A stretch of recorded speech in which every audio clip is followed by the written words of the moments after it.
Hello, I'm Lauren Franzoni, ExecuNet's Executive Director. Welcome to ExecuNet TV. Entrepreneur and agent of change Seth Godin believes there's nothing like tough times for refocusing your marketing mindset. At the recent World Innovation Forum in New York, Seth took a few moments to chat with me backstage about why doing what you're told is a sure route to failure. Well, Seth, we appreciate you being here today during the World Innovation Forum, taking a few moments to talk with our ExecuNet members who weren't able to be here today. And I guess I'm going to start by asking you, you're here talking in an environment of innovation, and a lot of innovation goes back to creating value for organizations, value of product. And with our members, they're often thinking, what value can I bring to my organization? And how do I even figure out what that is? Can you talk a little bit about what value is and how you can identify it? Well, there are only two ways I can think of that you can create value in an organization. You can be obedient, compliant, a cog in the system, but the best, hardest working one of those. Or you can create value by doing things where there is no map, by generating ideas and insights and forward motion that no one had anticipated.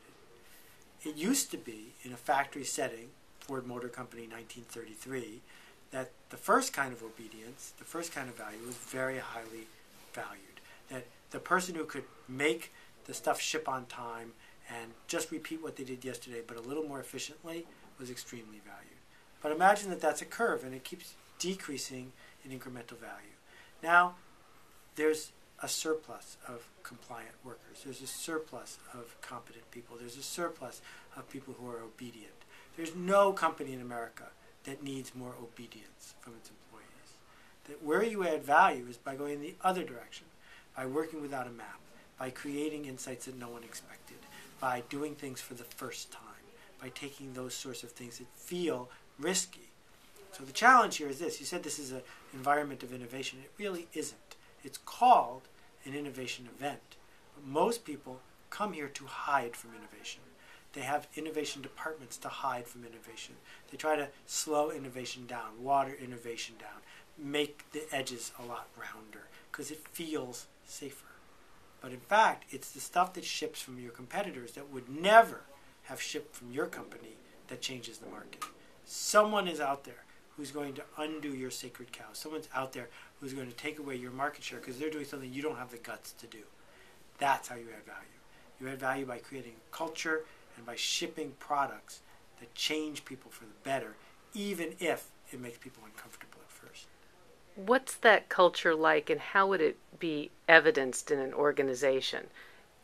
I think these events and these departments are part of trying to change culture. Mm-hmm. But I'm sensing you don't think that's really what one would see as evidence to say the culture's changing. It's a culture of failure. That if you don't have failure, you don't have innovation. Innovation that's guaranteed to work is not innovation. So if you need it to be guaranteed to work, you're fooling yourself. The challenge then is to create a culture where failure is not only tolerated but rewarded, where a valuable employee who never fails gets fired. Until you're willing to fire someone for not failing, you're not serious about innovating. Can there ever truly be a process of innovation? Well, there's certainly an attitude that gets you there, but there isn't a factory. There isn't a system that's sure to work. Because what makes it innovative is that it's impossible. If it wasn't impossible, someone would have already done it. So you can't come up with a predictable system that generates the impossible on a regular basis.